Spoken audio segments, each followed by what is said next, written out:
Pimpin tertinggi agama Katolik, bahwa beliau percaya kepada Indonesia dan yakin kepada Indonesia, sehingga beliau membuka kaca mobilnya tanpa keraguan, tanpa kecurigaan, sebagai bentuk bahwa beliau percaya kepada kita di Indonesia. Ya, oh siap. Jangan pergi. Oke.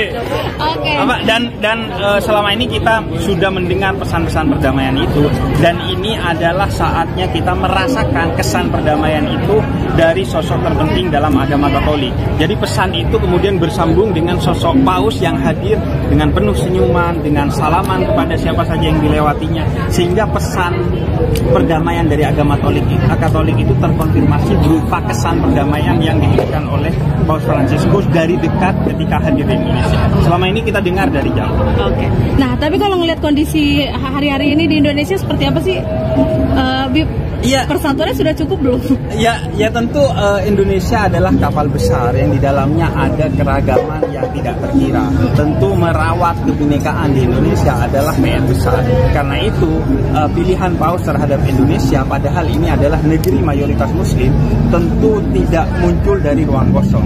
Beliau tahu bahwa Indonesia adalah negara penting bagi pembangunan iklim perdamaian antar umat beragama. Karena itu Paus datang ke sini untuk kemudian membangun hubungan dengan Indonesia, agar Paus sebagai tokoh agama sekaligus tokoh negara, yaitu pimpinan Gereja Vatikan dan pimpinan Tahta Suci Vatikan, untuk membangun hubungan dengan Indonesia sebagai negara dengan mayoritas Muslim di dunia dan negara besar, agar bisa berkomitmen dan bergerak bersama bagi perdamaian dunia di tengah-tengah banyaknya krisis saat ini. Bagaimana tadi Paus dalam pesannya di Istiqlal menggarisbawahi banyaknya krisis, entah itu krisis iklim, kemudian peperangan di mana-mana, krisis ekonomi, krisis sosial, konflik horizontal, itu yang digarisbawahi oleh Paus, bahwa ini harus menjadi komitmen bersama kita untuk menyelesaikan berbagai krisis ini, dan itu tidak bisa dibangun kecuali kita juga selesai dengan diri kita sendiri, yaitu kita menjadi pribadi-pribadi yang damai di tengah perbedaan apapun yang ada di antara kita, termasuk perbedaan agama antara umat Katolik dan umat Muslim di Indonesia. Bib, mengikuti acara ini seperti apa, Bib? Senang sekali, bahkan undangannya saya yang minta kepada Istiqlal untuk diundang, karena saya membaca karya-karya berkenaan dengan Paus Fransiskus. Saya menonton film-film dokumenter yang bercerita tentang Paus Fransiskus. Saya ingin mengenal Paus Fransiskus lebih dekat setelah saya mengenal beliau dari jauh. Dan saya merasakan keselarasan itu. Saya memiliki imajinasi Paus Fransiskus sebagai sosok yang humanis, dan itu terasa dari dekat ketika saya bertemu dengan beliau. Satu sikap dari Paus gitu yang mungkin diteladani atau mengena sekali menurut Habib apa? Ya, yang paling populer adalah kesederhanaannya. Mungkin saya akan memberikan satu fakta yang di luar dari yang banyak beredar. Yang banyak beredar kan tentang tempat tinggalnya, tentang mobilnya, kemudian tentang pesawat yang dinaiki beliau ke sini. Tapi dan jam tangannya yang harganya 124. Berapa? 124.000. Padahal saya pakai Apple Watch itu. Paus dengan kesederhanaan. Tentu ini pukulan dan kritik keras kepada, saya gak mau mengatakan pemimpin, karena saya sebagai anak muda ingin introspeksi diri bahwa begitu banyaknya anak muda yang hidup dalam hedonisme dan mempertontonkan hedonisme itu di media sosial. Tentu ini kritik dari seorang Paus melalui pesan kesederhanaan. Dan yang saya ketahui adalah sepatu Paus itu biasanya berwarna merah dan berwarna putih. Begitu cerita Kardinal Suharyo kepada saya. Namun Paus Fransiskus memilih sepatu hitam yang sudah kusut, yang sudah banyak lekukan-lekukan yang tidak bisa diluruskan lagi. Itu menunjukkan ini sepatu yang telah lama dipakai oleh beliau sebagai komitmen beliau sebagai pribadi yang sangat sederhana. Dan saya rasa ini satu hal yang penting sekali bagi anak muda di Indonesia yang sekarang sering mempertontonkan hedonisme, foya-foya yang menimbulkan kecemburuan sosial, bahkan kepada orang yang kita tidak pernah ketemu dan kita tidak pernah kenal, karena kita share itu di media sosial. Betapa buruknya kita memberikan kesan buruk melalui media sosial kepada orang-orang yang jauh di sana. Padahal kita diajarkan misalnya dalam konteks Islam, jangan pernah bicara makanan kepada orang yang sedang kelaparan. Jangan pernah bicara minuman kepada orang yang sedang membutuhkan air. Jangan pernah membicarakan kelebihan kamu kepada seseorang yang mendapatkan itu sebagai kekurangan. Dan Paus mengajarkan kita untuk sederhana dan memberikan pesan kesederhanaan kepada orang lain. Oke.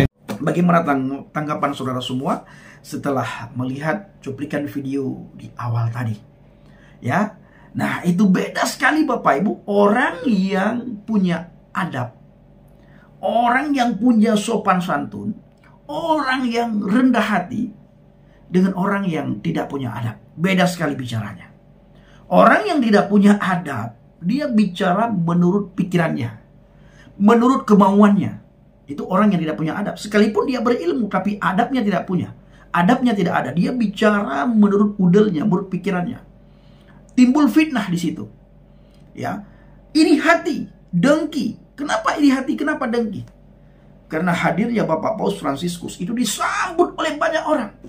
Bukan saja Katolik dan Kristen Protestan menyambut beliau. Orang Islam pun banyak yang menyambut beliau. Bahkan Habib Jafar sendiri hadir waktu itu Bapak Ibu. Dan banyak tokoh-tokoh Islam juga hadir di situ. Ya. Dan juga kita melihat Bapak Yusuf Hamka itu sempat salaman dan mencium tangan Bapak Paus Fransiskus. Dan besok kita akan mengulas, membahas bagaimana tanggapan Bapak Yusuf Hamka ketika salaman dengan Bapak Paus Fransiskus. Haleluya, haleluya, haleluya. Assalamualaikum warahmatullahi wabarakatuh. Salam Aki.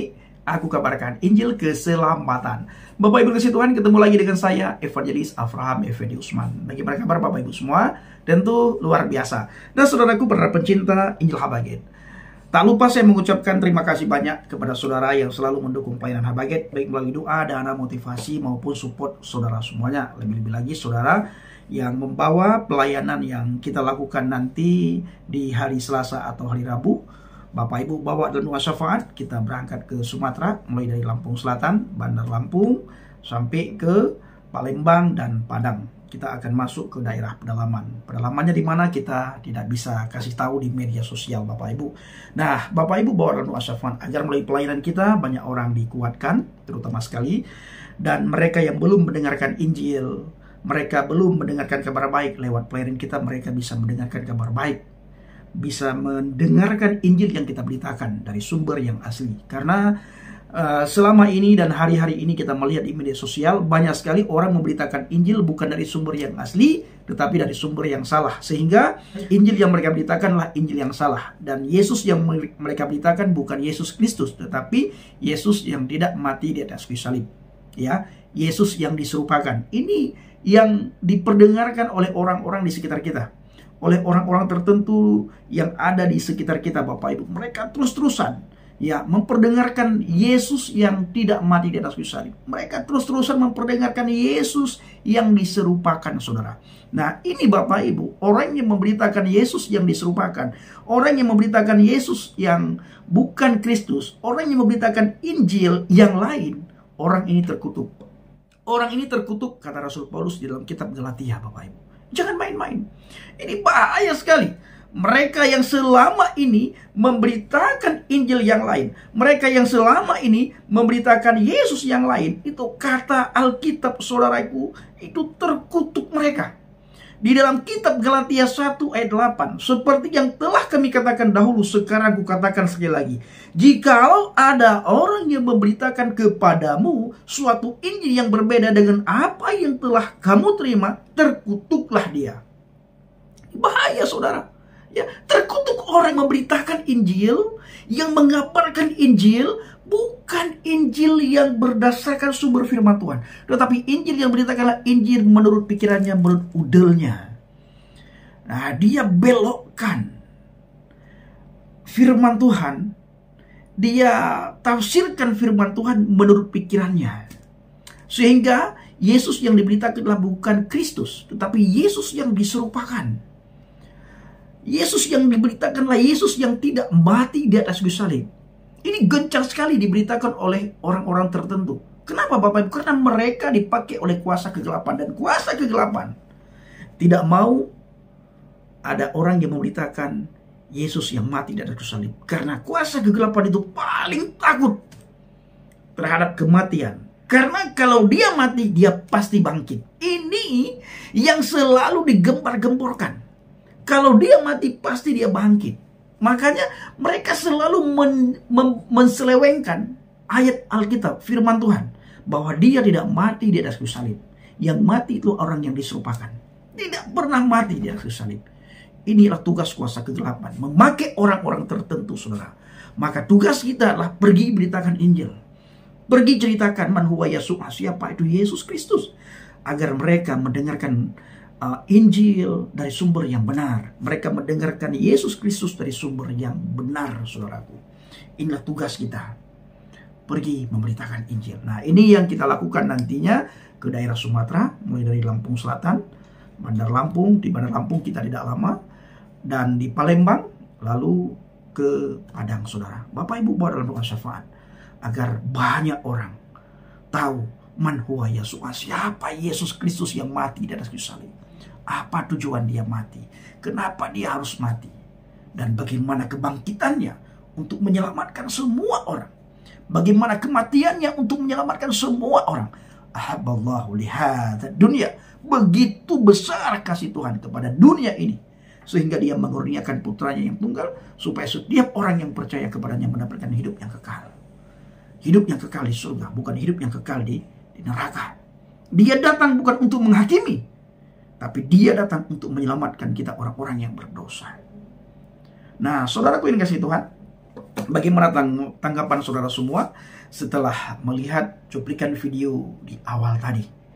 Ya, nah itu beda sekali Bapak Ibu. Orang yang punya adab, orang yang punya sopan santun, orang yang rendah hati, dengan orang yang tidak punya adab. Beda sekali bicaranya. Orang yang tidak punya adab, dia bicara menurut pikirannya, menurut kemauannya. Itu orang yang tidak punya adab. Sekalipun dia berilmu, tapi adabnya tidak punya. Adabnya tidak ada. Dia bicara menurut udelnya, menurut pikirannya. Timbul fitnah di situ. Ya, iri hati, dengki. Kenapa iri hati? Kenapa dengki? Karena hadirnya Bapak Paus Fransiskus itu disambut oleh banyak orang. Bukan saja Katolik dan Kristen Protestan menyambut beliau. Orang Islam pun banyak yang menyambut beliau. Bahkan Habib Jafar sendiri hadir waktu itu Bapak Ibu. Dan banyak tokoh-tokoh Islam juga hadir di situ. Ya.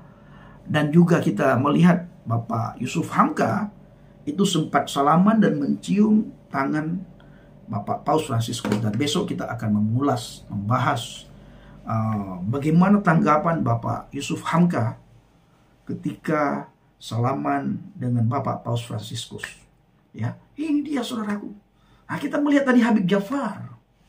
Bagaimana tanggapan beliau? Itu beliau itu bukan saja orang berilmu, tapi orang yang beradab, punya sopan santun. Beliau melihat dan memberikan komentar berbeda dengan Ustadz Alfian Tanjung, Bapak Ibu. Ya, kalau Ustadz Alfian Tanjung meminta supaya Bapak Paus Fransiskus dideportasi, karena menurut Ustadz Alfian Tanjung, Bapak Paus Fransiskus datang ke Indonesia punya maksud terselubung, ya, punya niat terselubung, ingin membuat orang-orang masuk Kristen atau Katolik. Padahal sebagaimana yang sering kita kupas, kita ulas, Bapak Paus tidak pernah mengkatolikkan orang di luar agama Katolik, di luar kepercayaan Katolik. Tidak pernah mengkristenkan orang di luar kepercayaan Kristen. Ya, tidak. Beliau membawa kedamaian. Kalau Anda terima damai itu, maka damai itu akan turun atasmu. Kalau damai itu tidak Anda terima, maka damai itu akan kembali kepada Bapak Paus. Nah, ini sesuai dengan firman Tuhan, Bapak Ibu. Ya, sekali lagi, itu tadi kita lihat bagaimana komentar Habib Jafar bila kita bandingkan dengan komentar Bapak Ustadz Alfian Tanjung. Nah, saudaraku yang dikasihi Tuhan, firman Tuhan katakan, belajarlah kepadaku karena aku lemah lembut dan rendah hati. Itu tertulis di mana, Bang Pendi? Tertulis dalam Injil Matius 11 ayat 29, Bapak Ibu. Ya, Yesus Kristus selain Dia menyelamatkan kita dari dosa kita, agar kita tidak jatuh dalam neraka, tidak berada di tempat yang kekal di neraka. Yesus Kristus juga sebagai pedoman bagi kita. Dia juga memberikan contoh bagi kita.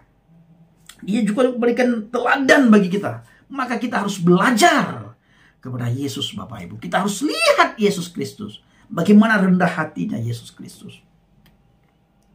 Nah, itu dia Bapak Ibu. Kita harus belajar. Karena Yesus Kristus menjadi contoh teladan bagi kita. Dia bukan saja menyelamatkan kita, tapi Dia memberikan contoh. Dia memberikan teladan bagi kita semuanya. Maka kita idolakan Dia. Ya, kita wajib mengidolakan Yesus. Karena Yesuslah sumber segalanya bagi kita. Sumber keselamatan kita. Sumber hidup kita. Dia terang bagi kita. Maka Dia katakan, akulah terang dunia. Dia katakan, akulah jalan. Dia jalan bagi kita untuk menuju ke surga. Dia katakan, akulah kebenaran. Dia kebenaran bagi kita untuk bisa mencapai surganya Tuhan. Dia adalah hidup. Nah, Dia berikan contoh itu semua. Bagaimana kita hidup, kita lihat. Dan Dia sudah memberikan teladan bagi kita. Nah, baik saudaraku yang dikasihi Tuhan, para pencinta Injil Habaget. Pesan saya, tetap berteguh di atas fondasi iman yang benar. Di luar Kristus Yesus tidak ada jaminan kepastian keselamatan. Kalau saudara mau selamat, ikut Yesus Kristus. Kalau saudara mau di neraka, sangkal Dia. Kalau saya tidak, Bapak Ibu, setelah saya menemukan jalan kebenaran hidup, saya harus memastikan diri saya dan keluarga saya dan orang-orang sekitar saya harus berada di dalam firman. Harus berada dalam kebenaran. Karena kebenaran itu yang akan membawa kita kepada seluruh kebenaran, kepada surga, saudaraku. Nah, tempat yang sangat kita rindukan. Jadi pesan saya kepada Bapak Ibu, jangan pernah menyangkal Yesus. Jangan pernah menyangkal Yesus. Oke? Terima kasih. Assalamualaikum warahmatullahi wabarakatuh. Salam Aki. Aku kabarkan Injil keselamatan. Bapak Yahweh Bishim Adonai Yesus HaMashiach. Ruach Kudus memberkati kita semua. Haleluya. Amin. Salam bertadi. Terima kasih.